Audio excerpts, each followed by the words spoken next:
Hello students, मैं विशाल गुप्ता आपका teacher. आज मैं आपको क्लास 12 सब्जेक्ट अकाउंटेंसी के chapter retirement of A partner from the book of T S Grewal का प्रैक्टिकल प्रॉब्लम नंबर 1, 2 एंड 3 कराने जा रहा हूं। स्टूडेंट्स, ये है मेरे पास बुक क्लास 12 की टी एस ग्रेवाल की अकाउंटिंग फॉर पार्टनरशिप का वॉल्यूम नंबर 1, जिसका एडिशन है 2021। ठीक है स्टूडेंट्स, तो इसके हम पहले 3 क्वेश्चन आज करेंगे। ये देखिए, पहले क्वेश्चन जो हैं वो है रिटायरमेंट ऑफ पार्टनर्स में न्यू प्रॉफिट शेयरिंग रेशो और गेनिंग रेशो निकालने वाले क्वेश्चन है 1, 2 एंड 3। तो ये मैं क्वेश्चन आपको कराऊंगा, एक एक करके हम इसका सॉल्यूशन करते जाते हैं। चलिए फर्स्ट क्वेश्चन शुरू कर रहा हूं मैं। इसमें क्या है स्टूडेंट्स, इसमें 3 पार्टनर्स के नाम गिवन है, गीता, राधा एंड गर्व। ठीक है जी, उनकी रेशो क्या है 1:2, 2/5 एंड 1/10। ठीक है जी। अब पहले तो मुझे इन सब के डिनोमिनेटर कॉमन करने के लिए, नीचे 10 लाने के लिए इसको 5 से मल्टीप्लाई करना है, इसको 2 से मल्टीप्लाई करना है, और ये कॉमन ऐसे ही रहेगा। तो ये आ गया 5/10, ये आ गया 4/10 और ये आ गया 1/10। तो रेशो क्या बन गई 5:4:1 ओल्ड रेशो ये है। और क्या हुआ, गर्व क्या हो रहा है अब, रिटायर। गर्व क्या हुआ, retires.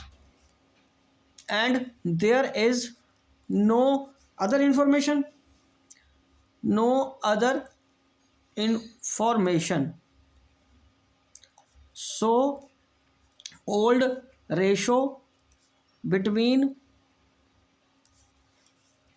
remaining partners will become their new ratio। ठीक है जी, जब कोई और हमें इंफॉर्मेशन ना हो तो जो फिर पुरानी रेशो होती है उतनी ही न्यू रेशो हम मान लेते हैं। राधा की रेशो आ गई 5:4। ठीक है जी, गर्व के रिटायर होने पे। ठीक है जी, तो ये न्यू रेशो आ गई। आपका आंसर भी यही है, चेक कर लीजिए। ठीक है जी, ओके स्टूडेंट्स। तो चलिए अब हम करते हैं सेकंड क्वेश्चन। तो सेकंड क्वेश्चन क्या कह रहा है, उसमें हमें क्या गिवन है स्टूडेंट्स। सेकंड क्वेश्चन में हमें गिवन है X Y Z are partners. X Y Z are partners कितने हैं, हाफ, 3/10 और 1/5। तो इसमें भी हमें पहले डिनोमिनेटर कॉमन करना है। 1/2 का इसको 5 से मल्टीप्लाई करेंगे, ये 3/10 है, और 1/5 और हाफ, ये आ गया 5/10, ये आ गया 3/10 और ये आ गया ये 2 से करना पड़ेगा ना, हाँ 2/10 आ जाएगा। ठीक है स्टूडेंट्स, ये क्या बन गई 5:3:2 की ओल्ड रेशो। अब इस क्वेश्चन में क्या करने को वो कह रहा है हमें, calculate the gaining ratio of the remaining partners if Y retires. तो वाई रिटायर्स हो रहा है, वाई रिटायर्स है, तो न्यू रेशो कितनी आ जाएगी, in the absence of any other information x और जेड की रेशो कितनी बन जाएगी 5:2 बन जाएगी। और अब मैं गेनिंग रेशो निकालूंगा। गेनिंग रेशो कैसे कैलकुलेट करते हैं, वो है new ratio minus old ratio. ठीक है बेटे, ओके स्टूडेंट्स। तो पहले x का आ जाएगा 5/7 माइनस 5/10। तो ये आ जाएगा एलसीएम 70, 10 और 35।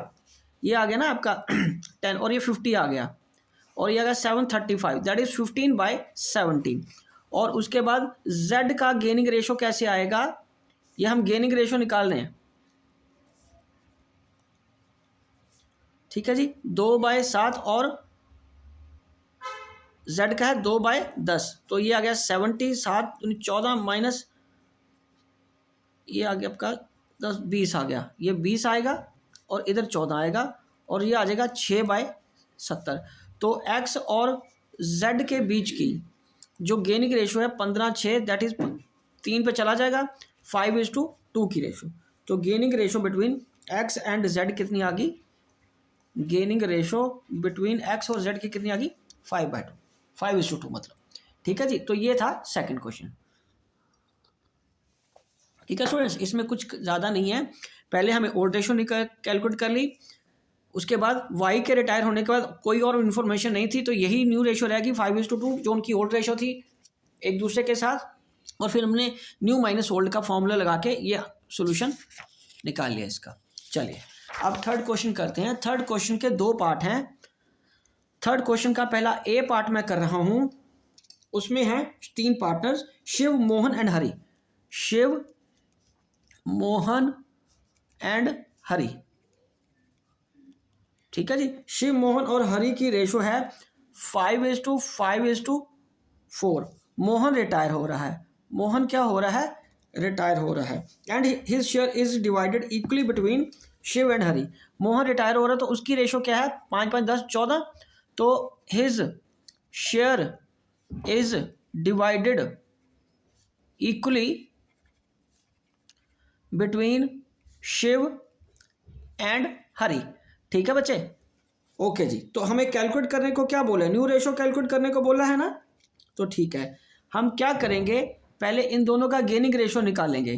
तो पहले आएगा शिव्स गेन। शिव का गेन कितना आएगा, मोहन के शेयर का हाफ कर लो तो 5/28 आ गया। और उसके बाद हरि का गेन आ गया, हरि का गेन कितना आया, 5/14 इंटू हाफ, तो 5/28 हो गया।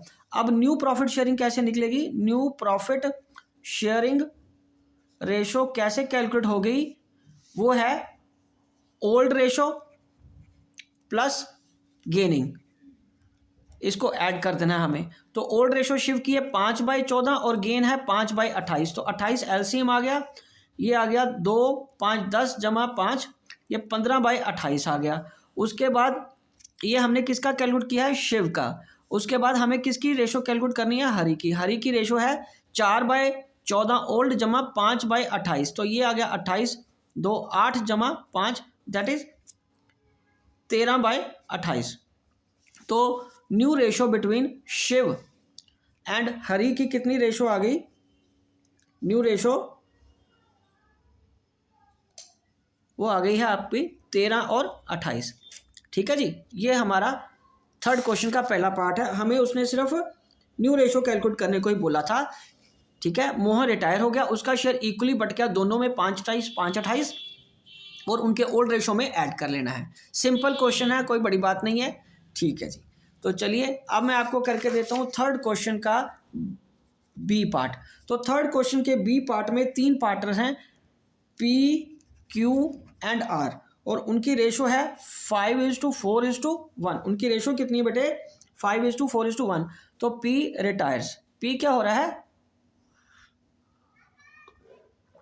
रिटायर्स, पी रिटायर हो रहा है, और उसने क्या कहा है, न्यू रेशो फाइंड करनी है।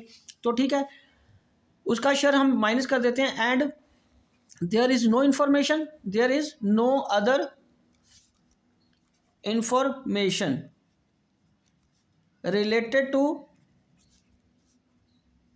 new ratio, so we take old ratio between Q and R, that is 4/1। तो उनकी न्यू रेशो कैसे आ गई, 4/1। हाँ, इसको मैथमेटिकली भी कैलकुलेट कर सकते हैं। वो कैसे, जैसे P रिटायर हो रहा है, P रिटायर्स, ये तो एक तरीका ना, दूसरा तरीका ये है P रिटायर्स, उसका है 5/10, उसका शेयर कितना 5/10, और उनको किस में बढ़ जाएगा, 4:1। उनकी क्यू और आर में उनकी ओल्ड रेशो में ही बांट दो, ठीक है जी। तो ये क्यू का गेन कितना आ जाएगा, क्यूज गेन आ जाएगा 5/10 का 4/5 सॉरी 4/5 आ जाएगा, तो ये कट के आ गया 4/10। और उसके बाद आर का गेन कितना आएगा, 5/10 को 1/5, तो ये आ गया 1/10, ये कट गया। अब Q का न्यू कितना आएगा, Q का जो न्यू आएगा वो आएगा, इसका ओल्ड कितना है 5/10, Q का ओल्ड है 4/10 जमा गेन हो गया 4/10, दैट इज 8/10। और उसके बाद R का न्यू कैसे आएगा, उसका R का 1/10 है और जमा 1/10, तो ये आ गया 2/10। तो न्यू रेशो कैसे बनेगी, न्यू रेशो कैसे बनेगी, Q और R की 8/8:2 4:1, तो वही आ जाएगी, ठीक है। ये मैथमेटिकली भी हमने प्रूव कर लिया, और अगर हमें मैथमेटिकली नहीं कैलकुलेट करना तो हम इस तरीके से भी लिख के क्वेश्चन को कंप्लीट कर सकते हैं, ठीक है जी। तो ये रहे तीनों के तीनों क्वेश्चन मैंने आपको कर दिए हैं। आई होप कि आपको अच्छी तरह समझ आ गए होंगे। मैं ये वीडियो यहीं कंक्लूड कर रहा हूँ, और आप बाकी वीडियोस के लिए मेरे चैनल को सब्सक्राइब कर लीजिए और सारे क्वेश्चन वहाँ से देख लीजिए। ओके जी, डन।